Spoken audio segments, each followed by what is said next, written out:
What's going on, everybody? Welcome to Sector for Nerds, and welcome back to another episode of Star Wars The Clone Wars Retro Discussions. Today we're here to talk about Season 5, Episode 17, Sabotage. We are here, folks, at the final arc of Season 5. We just got done talking about this incredible Darth Maul arc in the middle of Season 5 here, one of the best arcs in the entire show, and I would argue that this arc is in many ways just as good. This arc and the last one for me are like two of my personal favorite arcs in this entire show. This arc is basically a whodunit storyline, a storyline type that WWE used to like to do all the time. Who ran over Stone Cold Steve Austin? Who attacked Roman Reigns backstage? Who threw the pie at Kevin Owens' face? Okay, that one was never really resolved, but that's aside from the point. This episode is all about the Jedi Temple getting attacked, and we gotta figure out, well, who did it? So let's get into it, folks. This episode was directed by Brian Colin O'Connell and written by Charles Murray.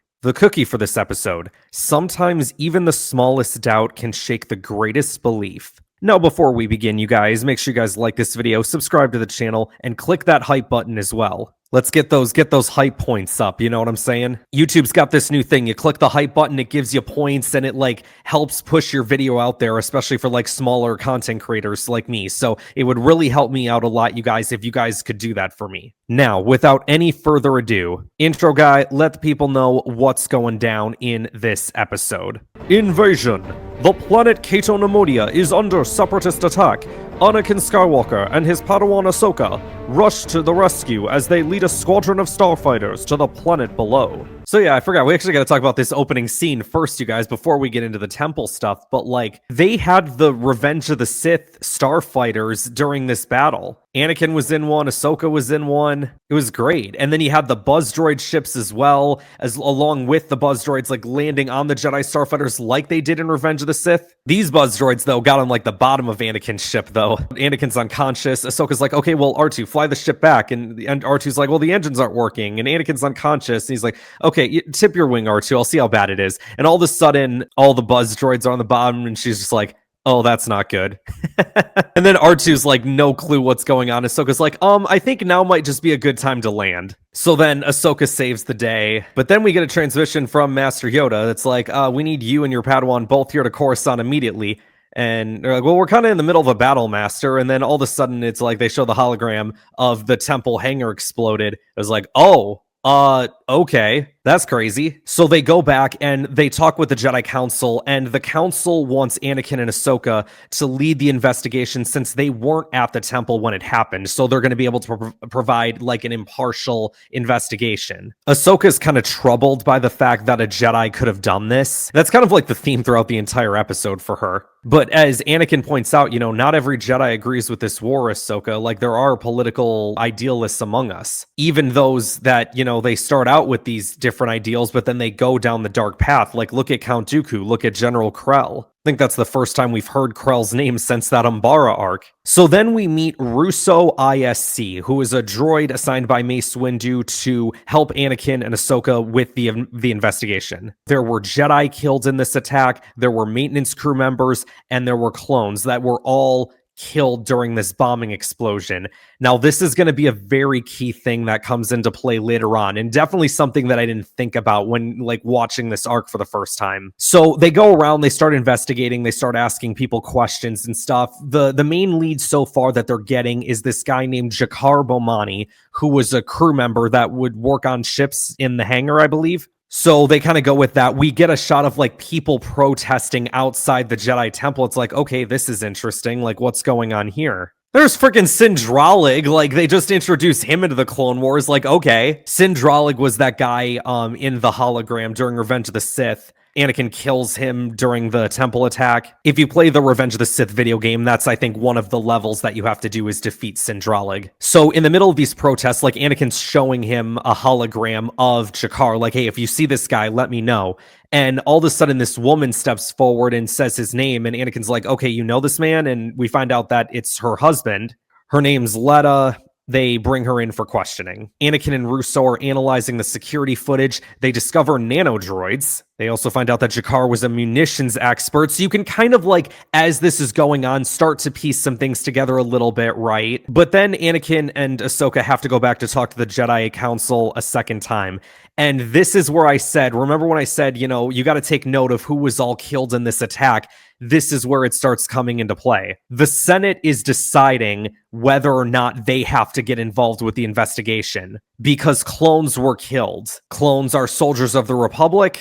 Republic soldiers were killed, so that also means that this is something that they'd have to look into potentially. So the Jedi Council's sitting there like, we need to get answers quickly before the Senate starts fiddling their hands in all of this. While they're in the middle of this meeting with the Council, Russo contacts Anakin and is like, we found Jakar, and so Anakin's like, all right, lock all exits so he can't escape. It's like, okay, here we go. They're going to go after him. And they go to find Russo, but there's no Jakar. Well, he is there, kind of. His hand is, anyway. It's all that was left. The rest of them exploded because he was the bomb, as Russo would so adequately put it. So the nanodroids were inside Jakar, so now we got to figure out, okay, how did this happen? Let's go to Jakar's house for answers. They go to his house, which isn't in a nice area, and Ahsoka just goes, I would have thought working for the Jedi paid better. Which, yeah, I guess I kind of would have thought that too, but I guess not. Anakin and Ahsoka search Jakar's house for answers. They find that there were nanodroids in the food, like her Ahsoka's scanner picked it up in the garbage disposal. There was food with nanodroids in it. And so Anakin then goes, okay, well, now we got to figure out, did he eat them willingly or did someone feed them to him? Letta conveniently shows up at the right time to ask what they're doing in her house. They want to bring her in for more questioning because, there were no nanodroids on her. That is a little suspicious, right? You would think if husband and wife in the same household, if there were nanodroids on him, there could potentially be some on her. Might be a little suspicious. All right, we're going to bring you in for some more questioning.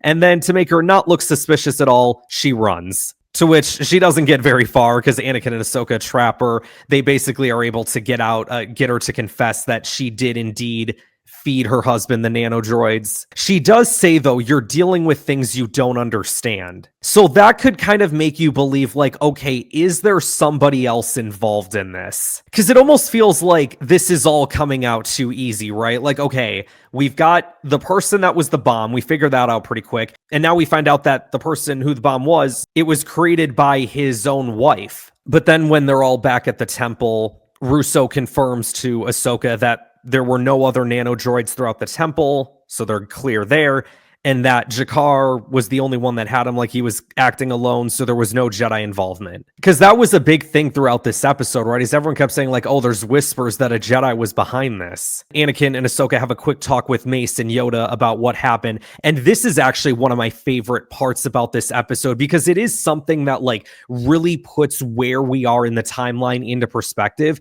Because, Mace asks, has this woman explained her reasoning for attacking us? Ahsoka's like, no, we haven't figured out that yet. We're still digging. And then Mace goes, I think we can guess her motives clear enough. It is clear that the public is turning against the Jedi and that the war is becoming less and less popular every day it persists. And that's basically how, the episode ends. But like I said, I love this because, yeah, Mace is exactly right. Like, we are at a point now where people are sick and tired of the war. The people want to go back to, keeping the peace and stuff. That's what the Jedi are supposed to be, right? As keepers of the peace. But all they've done the last couple of years is be these generals in this war, doing the exact opposite of peace, playing right into the dark side's hands, you might say. I think it'd be understandable if you sat there at the end of this episode and thought, okay, this almost went down a little bit too easy. I think there might be someone else involved with this. Now, at the time, I'm trying to remember back. So obviously, I wouldn't have known who it was that attacked the temple. But I do know that there is a certain someone that was in the trailer that was going to be back in this season that we hadn't seen yet on screen. So part of me was thinking that it was her, that she might have set this all up. But those are questions and answers that we'll have to discuss at another time, you guys, because that is going to wrap us up for today. Overall, this was a good episode. If you want to, obviously, if you're going to compare it to the last 3 episodes, it's definitely a step down, but this is still pretty good. And I think the next episode really picks it up in terms of how good this arc gets. So next week, you guys, we are going to talk about Season 5, Episode 18, The Jedi Who Knew Too Much. That's going to wrap us up for today, you guys. Like this video, subscribe to the channel, share this video with others to help support the channel, click that hype button. Please click it. It's supposed to be really helpful for small content creators like me. And I will see you guys next time. You didn't even try to come and help me. They wouldn't let me in to talk to you. You could have if you tried. How would that look, Ahsoka? Huh?